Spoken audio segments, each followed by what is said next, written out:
Hey guys! Today I will be giving an update on Mini-Cities 2, including when it will release. But first, let's go over some fresh fan-made leaks. If you are new to my channel, please be sure to subscribe. I am hoping we can hit 1,500 subscribers before March. I also sell merch. You can get 10% off if you spend $40 or more. Be sure to visit through the link in the comments. Here we have a fan-made McDonald's restaurant.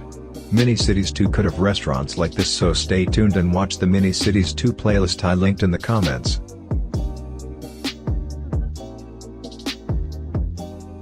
Here we have a very well-made bridge. It is hardly believable that this was made by a fan. Mini-Cities 2 is very likely to have bridges like this one. Water will likely have some improvements, as well as customizability. Here we have a Victorian-style house, as well as a larger factory. Mini-Cities 2 will eventually bring on many new assets, including different houses than the original. Factories are an asset which are going to be an element of a massive overhaul. Resources will be needed to make any building, and this will likely mean that factories will become even more important in Mini-Cities 2.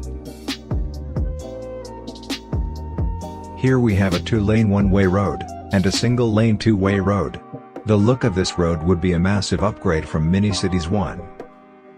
Mini-Cities 2 will bring the spotlight to roads, as the grid that users are currently locked to will not be present.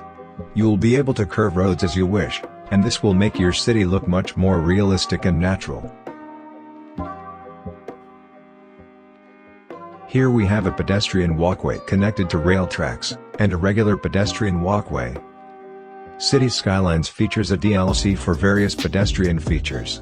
Whether pedestrians with real functionality will be in Mini-Cities 2 is currently up in the air due to Roblox's limitations, but if we do end up seeing this as a feature, then pedestrian walkways will be essential to its functionality.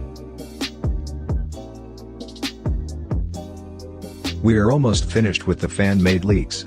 I will talk about the future of Mini-Cities 2 right after this, so stick around. Here we have a fan-made convention center. Entertainment plays a large part in our lives, so an addition such as this would bring a lot of realism. City Skylines has many tourist attractions for people to visit. Mini-Cities 2 may have a tourist's function. Attractions such as a convention center would be essential to the idea of tourists and would be a great addition to the game if it can be pulled off. As many of you may know, Mini-Cities 1 was riddled with bugs. Many of these bugs could be fixed with a little attention. This led to the decision to halt the development of Mini-Cities 2, and focus on the game that is currently out. Mini-Cities 2 is likely going to be the sole focus from now on, since as of this video being made, the bugs in question have in fact been fixed. Mini-Cities 2 will be a massive upgrade, so naturally it will take time to make. Many of you may now be wondering what the updated timeline for the release of Mini-Cities 2 now is. Let's talk about that. In the beginning of February, work on Mini-Cities was completed, and regular work resumed. This is likely a delay in months, and we won't have to wait until 2024 to see the game. Now let's get to an actual estimate to when the game we have all been waiting for will release. An estimate made before the announcement of the completion of work on Mini-Cities 1 predicted Mini-Cities 2 to release between the summer and fall of this year.